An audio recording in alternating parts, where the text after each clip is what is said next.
Hey everybody!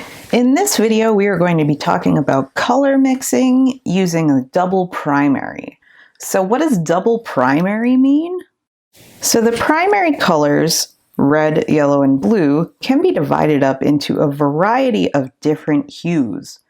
And when we talk about these hues, they can be either warm or cool. So if we talk about the color spectrum, warm colors tend to be reds, oranges, yellows. Cool colors tend to be violets, blues, and greens. However, each hue on the color wheel can have a cast that is either warm or cool. So if we're looking at these different paint colors, I've got one of each of the primaries, and they are both warm and cool. So if we look at the reds here, pyrrole red is more warm because it is on the orange side, whereas quinacridone magenta is on the cool side because it has more of a blue cast to it. Ultramarine blue has more of a warm cast to it because it's a bit more on the red side, whereas phthalo blue tends to be on a little more green, so it's cool. Hansa yellow light is a cool yellow in that it has more of a green cast to it, whereas Hansa yellow medium is more of a warm yellow because it has a bit more of an orange cast to it.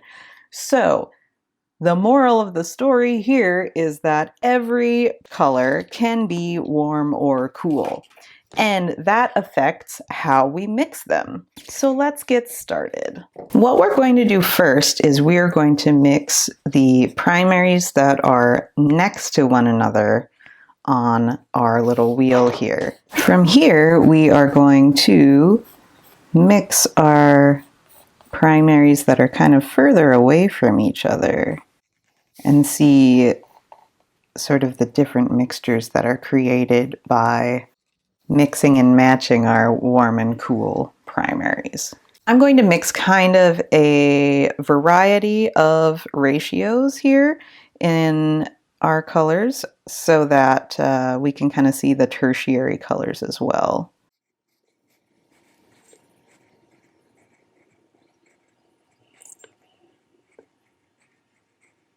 Anytime we are mixing yellow with another hue, you always want to start with the yellow because it's such a weak hue that it's easily overpowered by the other hues that we're working with. So it's easier to mix with the weaker hue. That way you don't end up with a ton of a color that you don't really need because you weren't able to get the right mixture.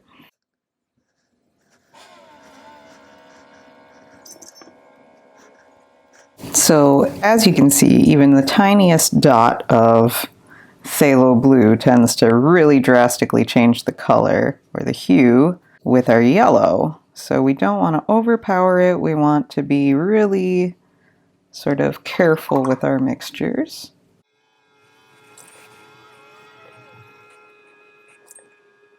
I like to go back and forth a little bit until I get just the right hue that I'm looking for. I want to have a nice progression from my tertiary to my secondary to my primary. When we are mixing blue and red, they're pretty much equals in the game here, so they don't really need kind of more of one or the other to be successful. They tend to mix at a 50-50 ratio, more or less.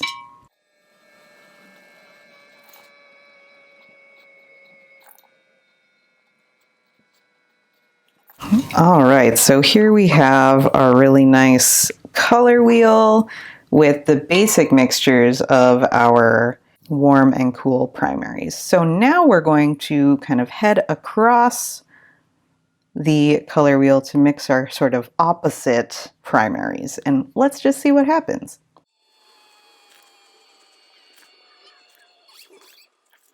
Since these hues are so dark in nature, I'm going to add just a hint of white to the mixture just so that we can kind of see a little bit more of what that mixture looks like. And looking at that mixture, I think I need a little more red here just to get more of my violet hue. So as you can see, mixing the warm red with the cool blue gives us almost this grayish violet, which is not nearly as intense and kind of like pure, so to speak, as we have with the quinacridone magenta and ultramarine.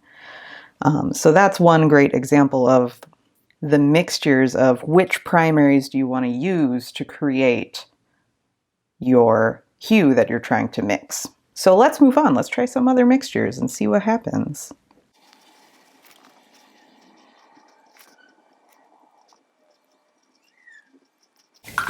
So as we look at our mixture of warm yellow and warm blue, our greens are much muddier, a bit more of a natural looking green than we're seeing with the cool yellow and the cool blue. So very big difference in our hues that are created by these primaries. So let's look at our last one. We've got cool yellow and cool red. What do you think will happen?